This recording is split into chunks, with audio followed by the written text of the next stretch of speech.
Edmund Barton's journey from a modest Sydney upbringing to the first Prime Minister of Australia is a story of vision, struggle, and unyielding determination. Edmund Barton was born on the 18th of January 1849 in the bustling inner-city suburb of Sydney, New South Wales, a place that was still young, raw, and brimming with the promise of a new nation. His family wasn't wealthy, but they were well-respected and valued education, discipline, and civic responsibility. His father, William Barton, worked as a storekeeper, managing small but steady business ventures, while his mother, Jane Barton, ensured the household remained a hub of learning and encouragement. From the very beginning, young Edmund was immersed in a world where intellect and moral grounding were held in high regard, shaping his early understanding of society, law, and justice. Education became the cornerstone of Barton's early life. He attended private schools in Sydney, where he quickly distinguished himself as a bright and disciplined student. His academic curiosity was evident early on, and teachers noted his analytical mind and aptitude for debate. It was clear from a young age that Barton was not someone who would simply follow in the footsteps of others. He wanted to carve his own path, grounded in knowledge and the desire to effect meaningful change. By his teenage years, he had developed a reputation among peers and mentors as someone deeply thoughtful, with a keen sense of fairness and responsibility. As Barton progressed through his education, he demonstrated a particular interest in law and governance. After completing his schooling, he enrolled at the University of Sydney, where he immersed himself in classical studies and legal theory. University life exposed him to a range of political and social ideas, from the principles of British law to the emerging debates surrounding the Federation of the Australian colonies. He pursued a Bachelor of Arts, followed by a law degree, building the intellectual foundation that would later inform his political vision. During these formative years, Barton was not just a student of books. He actively engaged in debates and societies, sharpening his public speaking and critical thinking skills, tools that would become invaluable in his political journey. Barton's legal career began in the 1870s, when he was admitted as a barrister. The early years were challenging as he navigated Sydney's competitive legal environment, representing clients across civil and criminal law. While the work was demanding, it allowed him to cultivate a reputation for meticulous preparation, integrity, and a commitment to justice. He quickly realized that law was more than a profession. It was a vehicle through which he could influence society, advocate for fairness, and address the systemic issues that affected everyday Australians. These insights planted the seeds of his political ambitions, as he began to understand the power of legislation in shaping the nation's future. By the 1880s, Barton had firmly established himself in Sydney's legal and social circles. He was recognized not only for his legal acumen, but also for his commitment to public service. He contributed to charitable organizations, spoke at civic events, and engaged in discussions on colonial governance, gradually positioning himself as a figure who could bridge the worlds of law, politics, and community leadership. It was during this time that Barton became increasingly interested in the idea of uniting the Australian colonies under a federal system, a concept that would dominate his later political life. Barton's personal life was also marked by stability and a strong sense of duty. In 1883, he married Jane Mason, a woman whose intellect and character matched his own. Their partnership was one of mutual respect and shared purpose, providing Barton with the emotional and moral support that would sustain him through the intense pressures of public life. The couple had children, and Barton's role as a father reinforced his belief in building a fair and prosperous society, not just for his family, but for every Australian. The turning point in Barton's life came in the 1880s and 1890s, as discussions about Australian federation gained momentum. Barton became deeply involved in the movement to unite the colonies, believing that only a strong centralized government could secure economic growth, national security, and social stability. He traveled extensively, attending conferences, engaging with community leaders, and advocating for a vision of a federated Australia. These were not easy years. Barton faced opposition from conservatives wary of centralization and from radicals demanding immediate reform.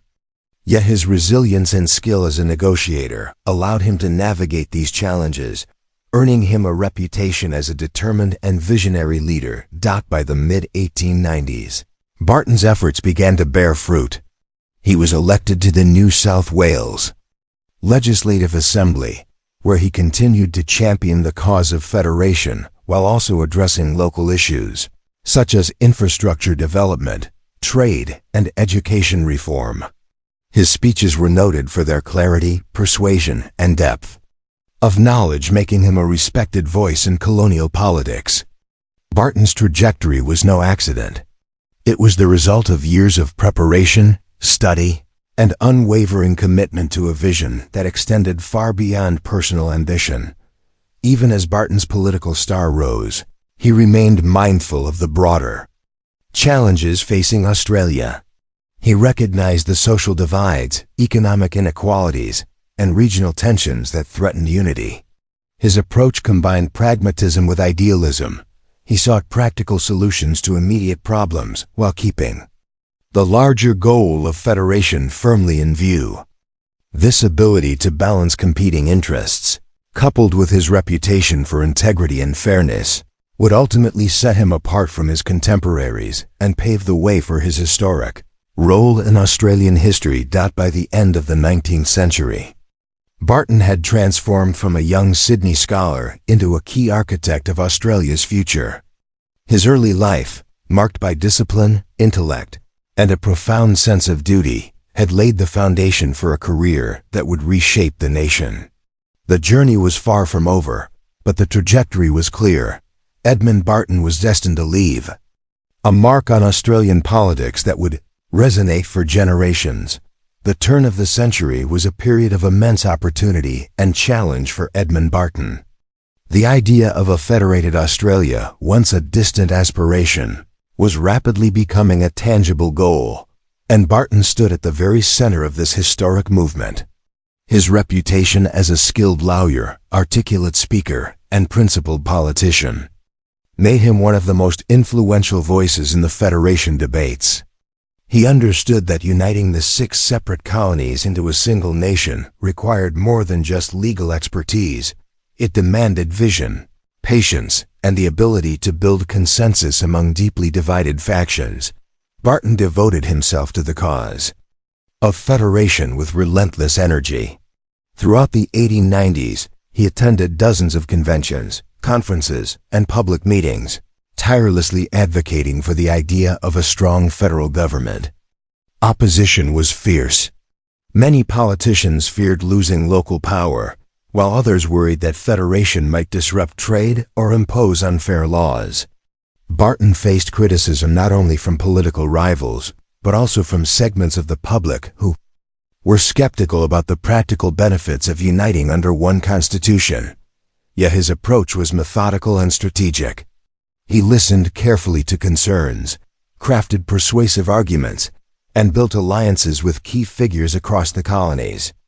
His ability to combine pragmatism with idealism became a defining feature of his leadership. In 1898, the first referendum on federation took place in several colonies, and the results were mixed. Barton was undeterred.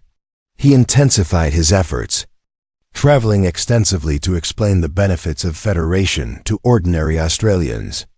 He framed the argument not in abstract legal terms, but in a way that resonated with people's daily lives.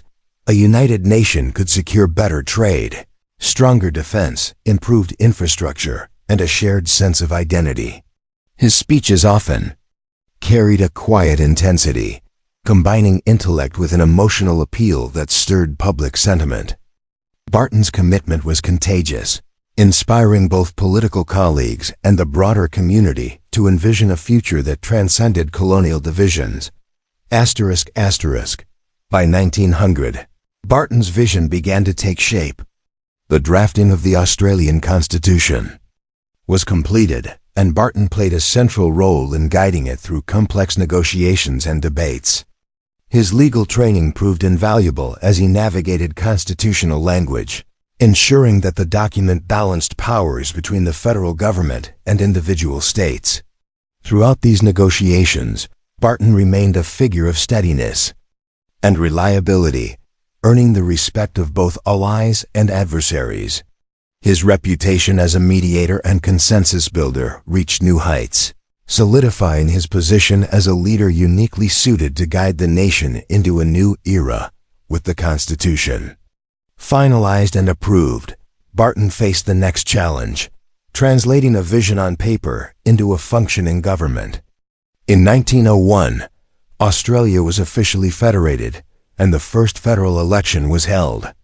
Edmund Barton emerged as a natural choice for the country's first prime minister, a recognition not only of his political skill, but also of his enduring dedication to uniting the colonies. His appointment was historic, marking the beginning of a new chapter in Australia's political and social development. Barton assumed office with a clear mission: to lay the foundations of a national government that was strong, fair, and capable of responding to the diverse needs of its citizens. Barton's tenure as Prime Minister was defined by both ambition and pragmatism. He immediately set about establishing the machinery of a federal government, creating departments, appointing ministers, and implementing policies that would shape the nation's future. He championed economic development, trade policies, and infrastructure projects that connected the distant regions of Australia, understanding that unity required both legal and practical cohesion. At the same time, Barton faced persistent challenges, balancing state interests, addressing social inequalities, and navigating the complexities of international relations in a world still dominated by colonial powers. His leadership style was calm and deliberate, avoiding unnecessary confrontation, while ensuring decisive action when required. While the demands of leadership were immense, Barton never lost sight of the broader ideals that had guided his career. He believed in the principles of justice, fairness, and opportunity, and sought to embed these values in the institutions of the new government. His commitment to ethical governance set a standard for future leaders, emphasizing that political power must always serve the public good rather than personal ambition. Barton's prime ministership was therefore not just about establishing structures of government. It was about shaping a culture of responsible, principled leadership in the young nation. During this time, Barton also confronted debates over Australia's role on the international stage, questions about defense, relations with the British Empire, and engagement with neighboring nations required careful consideration. Barton advocated for policies that strengthened Australia's security while maintaining loyalty to the empire, reflecting a nuanced understanding of both national interest and global dynamics. His approach balanced caution with foresight, ensuring that Australia entered its new era with stability and confidence. Despite his monumental responsibilities, Barton remained deeply connected to the people. He attended community events, engaged with civic organizations, and maintained correspondence with citizens expressing concerns or seeking guidance. This accessibility reinforced his image as a leader who, while commanding authority, never lost sight of the individual experiences that defined the nation. His blend of intellect, empathy, and resolve earned him enduring respect across the political spectrum. As the first years of federation unfolded, Barton's contributions became increasingly clear. The institutions he helped create, the compromises he negotiated, and the policies he implemented laid the groundwork for a government capable of guiding Australia through the challenges of the 20th century. His legacy during this period was not measured solely in legislation or administrative structures. It was in the confidence he instilled, the unity he fostered, and the vision he brought to life. Edmund Barton had transformed from a young Sydney scholar into a national leader whose influence would resonate for decades. The final chapter of Edmund Barton's public life saw him transition from the rough and tumble world of politics to a quieter yet equally influential role in shaping Australia's institutions. After serving as the nation's first Prime Minister from 1901 to 1903, Barton accepted an appointment as one of the founding justices of the High Court of Australia. For many, this move signaled the culmination of a career devoted not to personal glory but to the creation of enduring structures that would safeguard the nation's future. As a High Court justice, Barton applied the same meticulous intellect and unwavering commitment to fairness that had defined his legal and political career, interpreting the Constitution he had helped bring into existence and ensuring that Australia's laws remained grounded in justice. Barton's time on the High Court was marked by landmark decisions and principled judgment. He understood the weight of responsibility that came with interpreting the nation's founding document, recognizing that each ruling would set a precedent for generations. Colleagues and legal scholars admired his ability to balance strict legal interpretation with practical understanding, bringing clarity to complex constitutional questions. Barton's work on the bench reinforced his lifelong belief that governance was a sacred duty, one that required integrity, patience, and a vision that extended beyond immediate politics. Despite the prestige of the High Court, Barton never fully withdrew from public discourse. He continued to speak on matters of national importance, contributing to debates on trade, federation, and Australia's evolving place in the world. His influence persisted not through public spectacle, but through quiet authority and the respect he commanded among political and legal peers. Barton's life demonstrated that leadership was not always about dramatic gestures or media attention. Often, it was about steady, consistent dedication to the principles that built and sustained a nation. Barton's personal life during these years remained anchored in family and close friends. He maintained a strong partnership with his wife, Jane, and nurtured his children, instilling in them the same values of discipline, education, and public service that had guided his own path. He remained connected to the Sydney community where he had grown up, aware that the city's streets, schools, and neighborhoods had shaped the man who now bore the responsibility of helping define Australia's identity. Barton's humility was remarkable. Despite being the first person to hold the highest political office in the country, he never sought excessive recognition, preferring to let his work speak for itself. As the years passed, Edmund Barton's legacy became increasingly visible. The institutions he helped establish, the federal government, the High Court, and the frameworks of national policy continued to shape Australia's development. Citizens who may never have known his name directly benefited from his foresight and commitment to unity, justice, and progress. His vision for a federated Australia, once considered ambitious or even impractical, had become a reality, binding together distant colonies into a nation capable of facing both domestic and global challenges. Barton's health eventually began to decline, but his spirit remained resolute.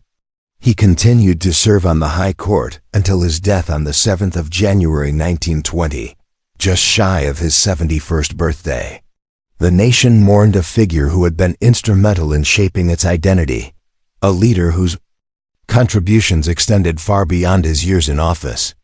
Tributes poured in from political colleagues, legal scholars, and ordinary citizens, all acknowledging the profound impact of his vision, intellect, and dedication.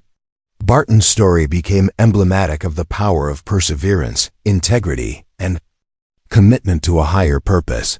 Reflecting on Barton's journey, it becomes clear that his life was defined not by fame or fortune, but by service.